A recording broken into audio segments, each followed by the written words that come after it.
Bonjour, bienvenue sur Objectif Math. Dans cet exercice, on demande de résoudre l'équation différentielle t fois y' moins 2 fois y égale à moins t. Vous devriez maintenant mettre la vidéo sur pause et chercher à résoudre l'exercice par vous-même. On commence par reconnaître le type de l'équation différentielle. L'équation différentielle E, t fois y' moins 2 fois y égale à moins t, est une équation différentielle linéaire d'ordre 1.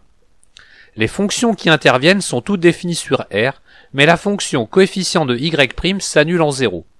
On résout donc E sur I égale à R- étoile ou I égale à R plus étoile.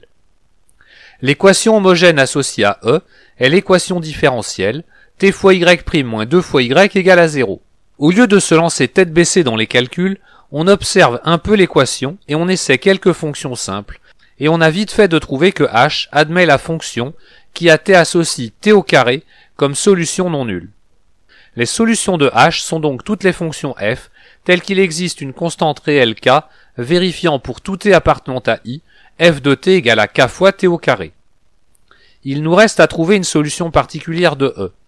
Mais encore une fois, avant de se lancer tête baissée dans les calculs, on tente quelques fonctions simples. Et on constate rapidement que la fonction qui à t associe t est une solution particulière de E. On en déduit que les solutions de E sur l'intervalle i sont toutes les fonctions f telles qu'il existe une constante réelle k, vérifiant pour tout t appartenant à i, f de t égale à t plus k fois t au carré. Nous avons trouvé les solutions sur R plus étoile et sur R- étoile de l'équation différentielle E.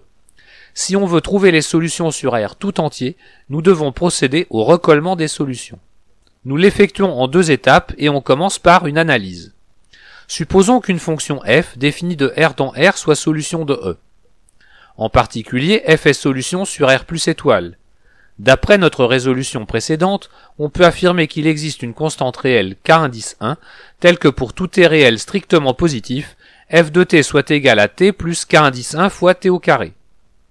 De même, f est aussi solution sur R- étoile, donc il existe une constante réelle k indice 2, telle que pour tout t réel strictement négatif, f de t soit égal à t plus k indice 2 fois t au carré. Il nous manque f de 0. Mais f étant solution de E sur R, f est dérivable sur R, en particulier elle est continue sur R, y compris en 0. Le calcul de la limite de f en 0 grâce aux expressions que l'on vient d'écrire nous donne f de 0 égale à 0. On aurait aussi pu utiliser l'équation différentielle E au point t égale à 0. Maintenant, on pourrait essayer de regarder la dérivabilité de cette fonction en 0. Mais en fait, ici, cela ne nous apporte rien, et je réserve cette étude pour la synthèse que nous allons voir tout de suite. Nous passons donc à la synthèse. Considérons K1 et K2 deux réels, et f la fonction définie sur R à valeur dans R, qui a un réel t associe t plus K1 fois t au carré si t est strictement positif, et t plus K2 fois t au carré si t est inférieur ou égal à 0. F est solution de E sur R plus étoile et sur R- étoile. Il nous reste à nous assurer que f vérifie aussi l'équation différentielle E en 0. Mais pour cela, on doit d'abord s'assurer que f est dérivable en 0. Les expressions étant distinctes sur R plus étoile et sur R- étoile, on va calculer les dérivées à droite et à gauche. Pour la dérivée à droite, on commence par fixer un réel t strictement positif et on considère le taux d'accroissement f de t moins f de 0 divisé par t moins 0, qui se simplifie en k indice 1 fois t plus 1. Et qui tend vers 1 quand t tend vers 0. f est donc dérivable à droite en 0 de dérivée égale à 1. Et on procède exactement de la même façon à gauche. Et malgré la constante K2, la limite du taux d'accroissement est la même. f est donc dérivable en 0 et f' de 0 est égal à 1. Il n'y a plus qu'à vérifier que f satisfait aussi l'équation différentielle E en 0. On peut donc conclure que les solutions de E sur R sont toutes les fonctions f définies de R dans R, telles qu'il existe deux constantes réelles k indice 1 et k indice 2, telles que pour tout t réel positif, f de t soit égal à t plus k1 fois t au carré, et pour tout t négatif ou nul, f de t soit égal à t plus k2 fois t au carré. En particulier, conclure que les solutions sont les fonctions qui à t associent t plus k fois t au carré avec une constante k est faux sur R. Bien que ce soit correct sur R plus étoile et sur R- étoile, les deux constantes à droite et à gauche n'ont aucune raison d'être les mêmes. Vous risquez de commettre cette erreur si au début de la résolution, vous ne définissez pas correctement les intervalles de résolution.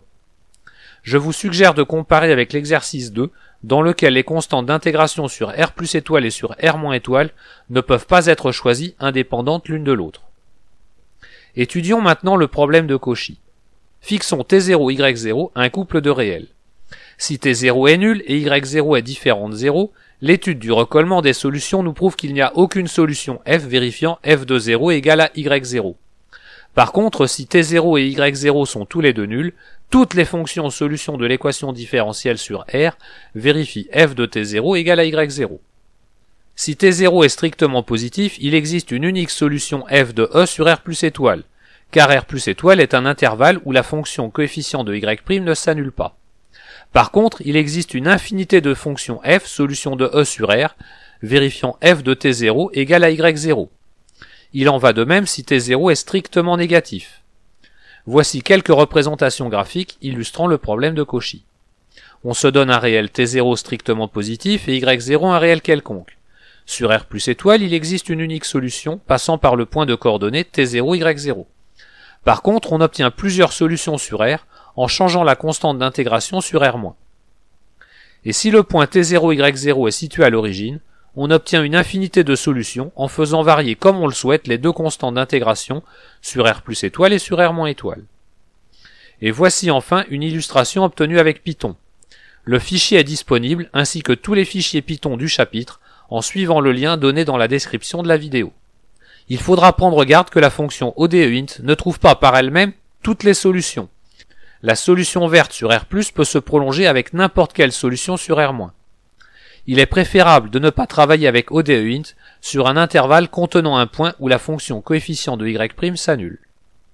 Voilà, cette vidéo est terminée, vous pouvez me laisser des commentaires et me poser des questions. À bientôt sur Objectif Math.